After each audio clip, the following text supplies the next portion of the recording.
फिर से एक बार आपको मिलने का अवसर मिला। कल आपके विदेश मंत्री भारत में थे तो काफी विस्तार से कई विषयों पर उनकी भी चर्चाएं हुई हैं।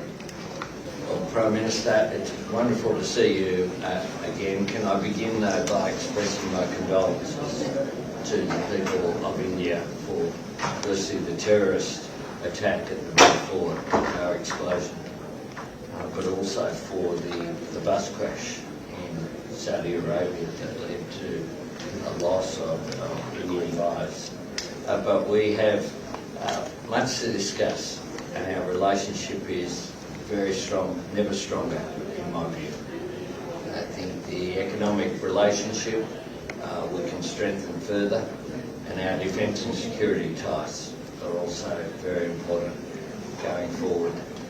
And I look forward to our discussion today. I know our foreign ministers have had a very successful meeting, and I of course saw your minister in Malaysia just a short time ago, and the relationship between us as well. I think the large Indian diaspora in Australia just means those ties are so strong.